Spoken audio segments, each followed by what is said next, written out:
we're going to take a few minutes and talk about how to get effective nitrous for your patients, all right? And there's a variety of tricks and things we use to get our patients to smell our nitrous because it's the #1 way we can make our treatment successful is helping a patient feel relaxed and comfortable by being on the laughing gas. So the first thing we're going to talk about is how to get a patient into it and ready to have nitrous oxide. We want to be honest with our patients. We want to tell them what they're in for, and so we call tell, show, do.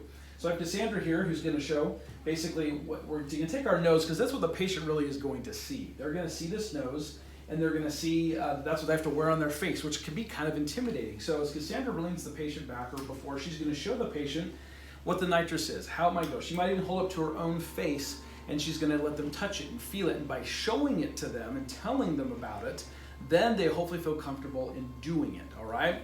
And so, telling your patient it's a Scooby nose, or telling the patient it's soft and rubbery, or it's soft on their face, or how you're going to wear it. All those are all things you can do to help a patient feel at ease about what they're going to have. Now, the next thing we're going to do, of course, is we're going to hand them our menu. All right, we have lots of flavors to choose from, and so the dental assistant will take that menu. They'll let the patient choose and decide which one. Now, sometimes patients, they think what they like is going to like, and they're going to find they don't like that smell, and we have to switch, and that's okay to do a little switch if you need to. As far as the flavors go. But that nitrous smell we're going to dip it in the flavor, and then we're going to rub it inside the inner part of the nose so they can start to get that smell.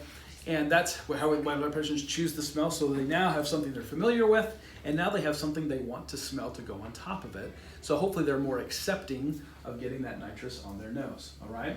So now we've gotten the patient kind of in the right position. They're watching the TV. They're hopefully a little distracted. We're sneaking the nose on really quick, and we're laying it gently on their face and making sure we've got good up and down, and it's laying nice and even. And then we're going to start our nitrous and get it going for them. You might tell them that there's some sounds they might hear. They might hear wind. They might hear like a rushing sound. And that's just the sound of our gas doing its thing, helping them feel comfortable. All right?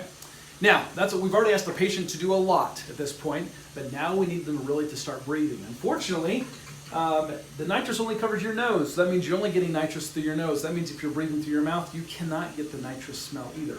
And so that being the case, it's really important we encourage our patients who might be talkative or might be nervous to try and close their mouth. So you might gently just hold your finger against their lip or against their chin and encourage them to kind of take breaths through their nose, okay? And as they're kind of wiggling around, you might need to talk with them and distract them, and all those things get them to smell. Now, once you've got them in that position, then it's about taking big breaths. And the bigger the breaths are, the faster the nitrous is going to go. So the patient's going to start taking big breaths in. Breathe it down to your toes, or bring it so big to your belly button lifts, or whatever you want to tell them. You're going to get them to breathe that in. And after they've taken about 10 big breaths, maybe even count the breaths for them, you're going to see them start to get a couple reactions. First off, you'll see a general relaxation that they have. Their shoulders might slump back. They're just going to feel more relaxed all the way over. Number 2, you might see that their eyes start to actually get dilated. Their eyes get kind of bigger. And guess what? They stop blinking as much, all right? And then a lot of times, they start to smile. They start to feel kind of relaxed. They start feeling that good feeling on the inside and maybe even laugh, all right?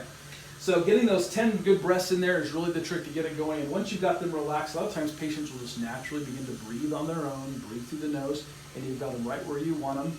And then you can start